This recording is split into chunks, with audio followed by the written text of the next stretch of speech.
Información precisa, completa, veraz, objetiva e independiente. Directo a tu pantalla. Radio Caracas Radio presenta Voz de América. En esta emisión de Venezuela 360. Manifestaciones en Cuba.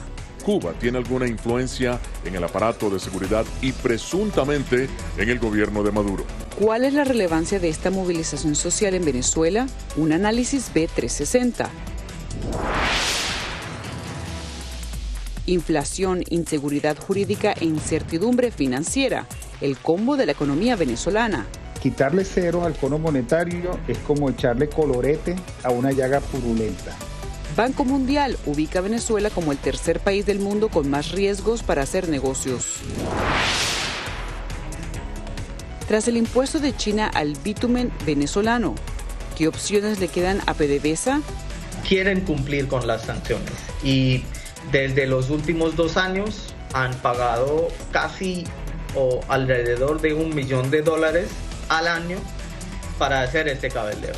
Documentos de la Secretaría del Congreso de Estados Unidos revelan los millones gastados en cabildeo para hacer negocios con PDVSA. Youtuber enseña catalán desde España. Aprender un idioma no es solo aprender letras, verbos, también es aprender una cultura. Mediante un idioma conoces una cultura. Algo que surgió de una pasión, ahora es un estilo de vida.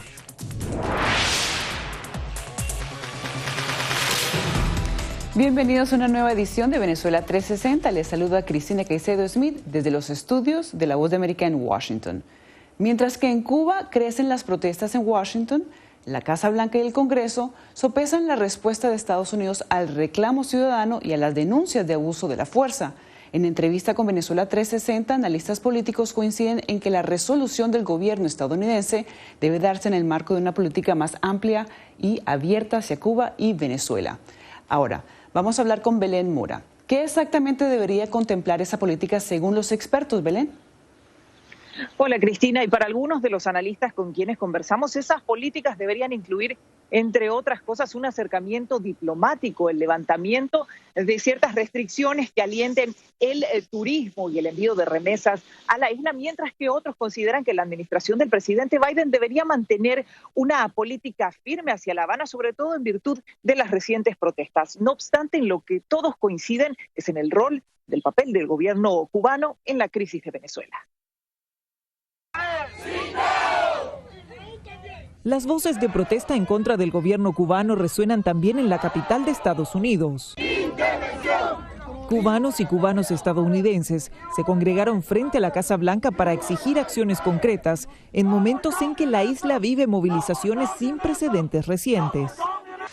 Entre tanto, desde la Casa Blanca, el presidente Joe Biden manifestó su respaldo a la causa del pueblo cubano. El pueblo cubano está exigiendo libertad de un régimen autoritario. Estados Unidos apoya firmemente al pueblo de Cuba en la reafirmación de sus derechos universales y hacemos un llamado al gobierno de Cuba para que se abstenga de la violencia en sus intentos de silenciar la voz del pueblo cubano. ¿Pero qué implicaciones tienen estas protestas para el gobierno de Venezuela, un aliado incondicional del gobierno cubano? Si avanzara en un nivel de un amanecer democrático en Cuba, afectaría inevitablemente no solamente a Venezuela, sino a todos los regímenes de la que en alguna ocasión se denominó la Marea Rosa, pero que hicieron de estas prácticas también un estándar. Alianza que no tardó en manifestarse desde Miraflores. Todo el apoyo de la República Bolivariana de Venezuela al pueblo de Cuba, al gobierno revolucionario de Cuba. Ante esta relación simbiótica, como describen algunos, una política amplia del gobierno de Estados Unidos hacia Cuba resulta fundamental, afirman expertos. Si la administración Biden quisiera intentar involucrarse en la diplomacia sobre Venezuela, entonces Cuba es un jugador. Cuba tiene alguna influencia en el aparato de seguridad y presuntamente en el gobierno de Maduro. Pero hay quienes consideran que las acciones emprendidas por el gobierno de Estados Unidos hacia la isla son hasta el momento insuficientes. Lo que Biden ha estado haciendo es ignorar a Cuba y prestando atención a los votantes cubano-estadounidenses en el sur de Florida.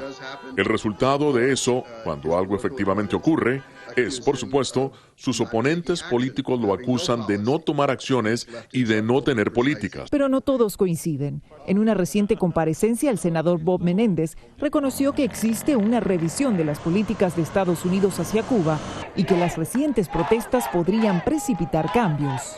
Entendemos que ellos están yendo por un proceso de revisar la política de los Estados Unidos hacia Cuba. El movimiento para libertad que el pueblo cubano pide le acelera esas decisiones que estaba haciendo la administración. Políticas que tendrían impacto no solo en la relación Washington-La Habana, sino en un eventual diálogo para la búsqueda de una salida a la crisis de Venezuela, afirman expertos.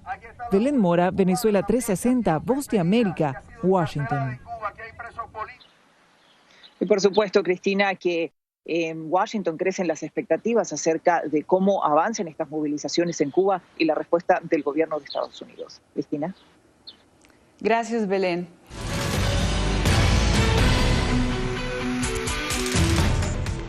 Politización de la economía, inseguridad jurídica y un ambiente incierto para hacer negocios es lo que destaca el Banco Mundial sobre Venezuela en su más reciente informe. Una economía que bien pudiera beneficiarse de la actividad extranjera, pero que, de acuerdo con expertos, espanta las inversiones debido a las altas tasas de inflación. Y Natalie Salas Goitero nos presenta el siguiente análisis. Venezuela es el primer país de la región y el tercero en el mundo con más riesgos para hacer negocios. Así lo estipula el índice Doing Business del Banco Mundial. Y es que el que fuera otrora una potencia petrolera, hoy se ubica en el puesto 188 de 190 economías analizadas, solo por encima de Eritrea y Somalia. Yo le llamaría una tragedia en América Latina porque estamos hablando de la economía que era probablemente la economía más rica que había en América Latina. De acuerdo con expertos, luego de una contracción de 8% a nivel general en la región debido a la pandemia, las economías latinoamericanas comienzan a ver un respiro y la mayoría presenta un crecimiento estimado que sobrepasa las expectativas para este año, según la CEPAL, menos la venezolana. En Venezuela la propiedad no está garantizada y tampoco el acceso a las cortes para dirimir cualquier diferencia que haya entre gente que está haciendo negocio. Y las transacciones en Venezuela son de contado porque hay un gran índice de desconfianza, porque no hay Estado de Derecho y por lo tanto uno no puede predecir la conducta de los otros. Para dar su veredicto, el Banco Mundial analiza algunas variables como facilidades para emprender, conseguir un local, tener acceso a préstamos y créditos, poder lidiar con las operaciones diarias de compra-venta y la posibilidad de trabajar en un ambiente seguro, social y financieramente. Y en todos esos puntos, Venezuela quedó muy por debajo del nivel. ¿Cuánto cuesta abrir un negocio en Venezuela si la arbitrariedad trabaja al 1000%? Bueno, imposible ir a un registro, a una notaría, sin ver no solo que los lapsos se extienden infinitamente, sino que además los costos son la medida de la capacidad que tiene el régimen de extorsionar la iniciativa privada. Incluso a pesar de la insistencia del gobierno de Nicolás Maduro, que afirma que la inversión es bienvenida. Y quiero decirle a los inversionistas de los Estados Unidos de Norteamérica, a los inversionistas petroleros, que las puertas de Venezuela están abiertas para la inversión petrolera. Unas puertas que más bien lucen cerradas, según los expertos. Los inversionistas se espantan ante situaciones en donde los precios están aumentando 5.000% por año. Otro punto que destaca el índice Doing Business es la constante de que el gobierno es, en muchos países, el principal consumidor de productos y servicios. Pero cuando en Venezuela el lapso promedio de pagos y cancelación de contratos es de 455 días, no son muchos los empresarios que vean en los entes federales el cliente ideal. Natalie Salas Goitero, Venezuela 360, Voz de América, Washington. Y bueno, a pesar del nuevo golpe tributario de Beijing al crudo diluido procedente de Venezuela, las exportaciones aumentaron un 66% interanual durante el mes de junio, según documentos de PDVSA. Mientras Venezuela busca nuevos mercados donde colocar su excedente de crudo pesado, la petrolera India Reliance lidera los esfuerzos de cabildeo con el Departamento de Estado de Estados Unidos, y esto según documentos encontrados por La Voz de América. Colocando el mayor número de cargamentos en el mercado chino antes del 12 de junio de este año. Así sorteó el gobierno de Nicolás Maduro el impuesto de Pekín a las importaciones de crudo venezolano, al menos en el primer mes desde su entrada en vigor. Cuando no encuentran mercados, en vez de dejar de producir, tratan de usar el máximo cantidad de inventarios posible. Entonces también pueden exportar más en un mes porque tienen petróleo de sobra en almacenamiento que está esperando para ser exportado. Según los libros de cuentas de PDVSA a los que tuvo acceso la agencia Reuters, en el mes de junio, la estatal de petróleos venezolana aumentó las exportaciones hasta los 631.000 barriles por día, un aumento del 66% interanual. Pero con las sanciones de Estados Unidos aún en pie y la recién entrada en vigor de la llamada tasa china, expertos como Iván Ellis vaticinan que Venezuela podría enfrentar serias dificultades para seguir exportando su crudo en el mercado internacional. Sin China, sin India, la cuestión es ¿quién compra este crudo? Ante este panorama en el que Venezuela busca vender su Merey 16, clientes internacionales de PDVSA estarían centrando sus esfuerzos y dinero en cabildear a las autoridades estadounidenses. Un estudio reciente del Wilson Center señala a la petrolera India Reliance como una de las que más dinero ha erogado en hacer gestiones de cabildeo. Quieren cumplir con las sanciones y desde los últimos 2 años han pagado casi o alrededor de $1 millón al año para hacer este cabildeo. Según documentos hechos públicos por la Secretaría de la Cámara de Representantes y del Senado, desde el establecimiento de las sanciones a PDVSA en 2019 y hasta el 19 de abril de 2021, la petrolera Reliance habría gastado cerca de $1.5 millones cabildeando al Departamento de Estado para gestionar los permisos necesarios para seguir recibiendo Merey 16. Los extractos desglosados por trimestres muestran un incremento paulatino del gasto por parte de Reliance hasta los $280.000 desembolsados en el último trimestre. Lo único que puede pasar es que se eliminan las sanciones de Estados Unidos para al menos permitir los swaps. Hasta hoy, desde octubre, han intentado, pero no han logrado. Y no es una cosa que Reliance puede influir tanto con el gobierno de Estados Unidos. Mientras los esfuerzos de cabildeo prosiguen en Washington, otro informe de Wilson Center revela cómo PDVSA aumentó descuentos del 12% al 31% a empresas de la India, como Reliance, debido a las sanciones de Estados Unidos. Carolina Valladares, Venezuela 360, Voz de América, Washington.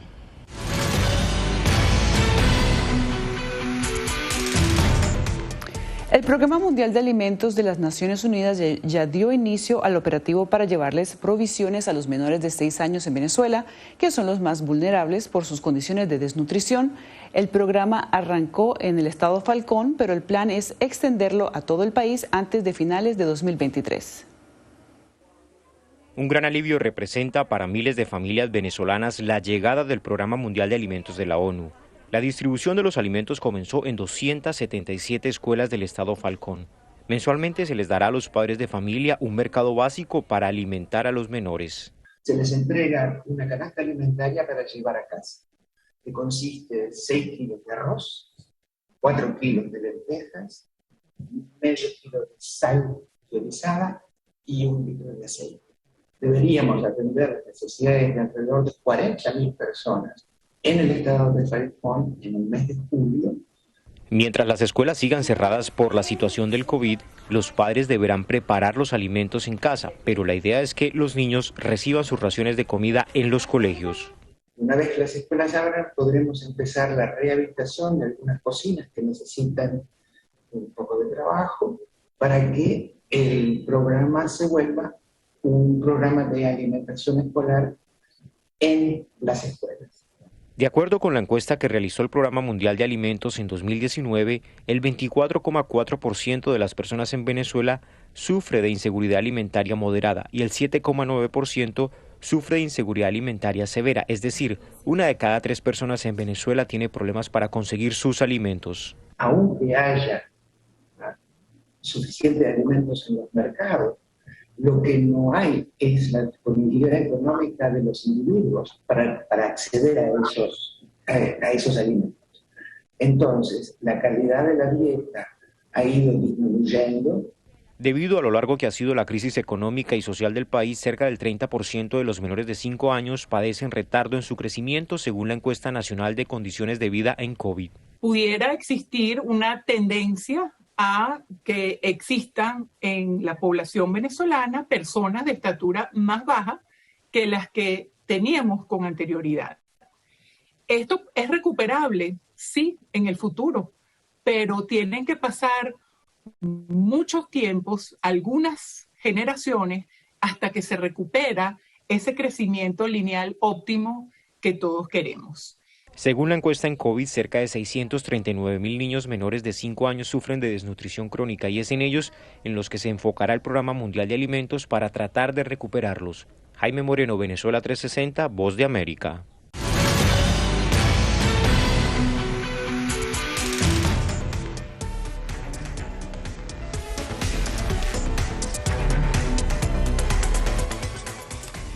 Venezuela suma 1 año y 4 meses sin clases presenciales y aunque el gobierno ha prometido que para octubre abrirán nuevamente las escuelas, ¿cómo ha sido para los niños enfrentar este periodo alejados de sus colegios y compañeros? Adriana Núñez Rabascal nos cuenta. El 13 de marzo de 2020, cuando Venezuela anunció la suspensión de clases por los primeros casos de coronavirus, Amanda y sus compañeros planeaban cómo celebrarían su paso a primer año de bachillerato. Toda la escuela se despidió por un mes. Nos decíamos, chao por un mes, nos vemos en un mes, y no pensábamos que esto iba a durar más de 1 año. Y no se pudo celebrar mi graduación, nos sentimos muy tristes, nunca creíamos que esto iba a llegar. Como ella, unos 7 millones de niños y adolescentes venezolanos debieron convertir sus habitaciones y salas en aulas, de acuerdo con datos del Instituto Nacional de Estadística de Venezuela. Fue muy caótico y fue deprimente porque tus papás y todo el mundo te cuenta de todas las experiencias que tuvieron en el liceo y todo lo maravilloso que es, y tú no las estás cumpliendo. Yo podré recuperar un examen, yo podré recuperar algo que no aprendí del todo, pero yo no puedo recuperar las risas con mis amigos. Una encuesta elaborada por la ONG SECODAP reveló que 72% de los padres consultados consideran que la educación a distancia es mala o deficiente debido a los problemas de electricidad y conectividad. Apenas 1/3 de las familias en el país tienen acceso fijo a Internet, de acuerdo con el Observatorio Venezolano de los Servicios Públicos, algo que para los estudiantes ha sido agobiante y frustrante. El año pasado fallaba la luz, de hecho tuve que ver una clase literalmente casi montada en la azotea del edificio para poderla ver porque era evaluada y no podía faltar. Un verdadero reto también para Elías, quien comenzó a estudiar química y física a distancia, sin la posibilidad de exponer sus dudas frente a un pizarrón. Si antes en una semana en clases presenciales me mandaban, no lo sé, a resolver 100 ejercicios de matemática y hacer no sé, un trabajo de geografía, historia y ciudadanía, de sociales, ahora me pueden mandar 3 infografías, 2 videos y cosas que son muy complicadas porque además estoy a merced de que se me vaya la luz. El gobierno planea retomar las actividades presenciales en octubre, una vez el personal docente esté vacunado, una posibilidad que espera con ilusión Anabela. Voy a volver a mi liceo, voy a volver a ver a mis amigos. Sin embargo, pese a la expectativa por regresar a las aulas, educadores en Venezuela aseguran que el 80% de los estudiantes en Caracas no están preparados para un nivel superior, según cifras del Sindicato Venezolano de Maestros. Adriana Núñez Rabascal, Voz de América, Caracas. Y ahora vamos hasta Cataluña, donde conoceremos a Gemma Chacín, una venezolana que a través de YouTube enseña catalán. Su objetivo es que tanto sus compañeros que han migrado a la región como los que se encuentran en el exterior puedan aprender esta lengua de una manera fácil y divertida. 16 jutges d'un jutjat mengen fetge d'un penjat. Si el penjat es despenja, els 16 jutges no podran menjar fetge del penjat. Con este típico trabalenguas catalán, Gemma Chacín muestra su habilidad con una de las lenguas cooficiales de España, hablada en regiones como Cataluña, Andorra y en algunas partes de Italia y Francia. Gemma explica que fue gracias al cantante Sergio Dalma y al Barça que desde Venezuela conoció el idioma.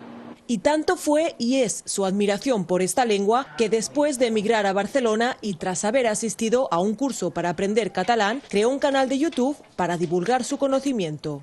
El canal se llama Catalán Fácil y dije, es necesario que por alguna parte, ¿sabes?, ellos encuentren de una forma divertida, digamos, comenzar a entenderlo un poco. Y dije, bueno, voy a lanzarme, ¿no?, a hacer algo, algún vídeo, algo. Pero claro, grabé un vídeo y se lo quería mandar por correo y pesaba un montón. Y dije, bueno, lo voy a colgar en YouTube. Luego hice otro y fui haciendo de cosas muy básicas. De hecho, en los vídeos me equivoco, pronuncio fatal. Tenía un año estudiando catalán solo. Poco a poco la gente ha sido la que me ha ido animando en plan de sube aquí, sube allá. Y así fue como Gemma logró establecer un canal con más de 17.000 seguidores y pudo monetizar sus vídeos. Su contenido es muy variado, desde vídeos para aprender la gramática y ortografía catalana hasta vídeos de recetas y tradiciones catalanas. Al ball de diables. Y aunque esta lengua románica no suele ser un requisito indispensable a la hora de buscar trabajo, Gemma recomienda a sus compatriotas venezolanos que se animen a aprenderla. Lo primero que les diría es que no se cierren y que busquen la manera de hacerlo fácil, de hacerlo divertido, de no hacerlo, como te digo, por obligación. Aprender un idioma no es solo aprender letras, verbos y esto, también es aprender una cultura. Mediante un idioma conoces una cultura. Entonces, claro, nunca te acabas de integrar del todo, nunca acabas de conocer del todo a las personas locales, sino acabas también aprendiendo un poco cómo se comunican. Entonces, eso también lo intento reflejar en el canal. En septiembre, Gemma empezará a cursar Filología Catalana en la Universidad de Barcelona para convertirse en profesora de catalán. De todas formas, explica que seguirá creando contenido en YouTube para así ayudar a los que, como ella, sienten amor y admiración por esa lengua. Julia Riera, Venezuela 360, Barcelona, España. Un equipo de 29 refugiados dio inicio a su entrenamiento en el Aspen Dome de Doha, Qatar, antes de los Juegos Olímpicos de Tokio 2020, que se celebrarán este próximo 23 de julio.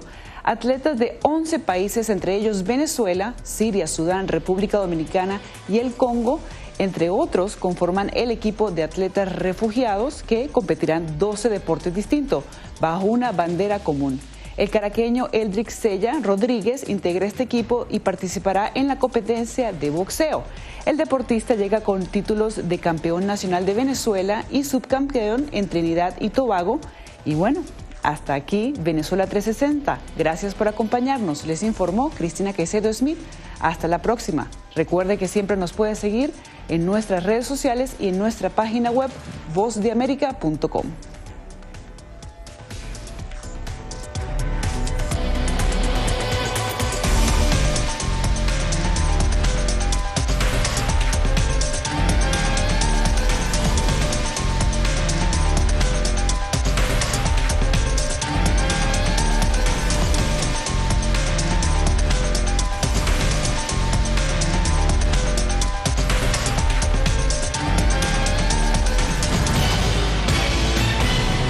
Información precisa, completa, veraz, objetiva e independiente. Directo a tu pantalla.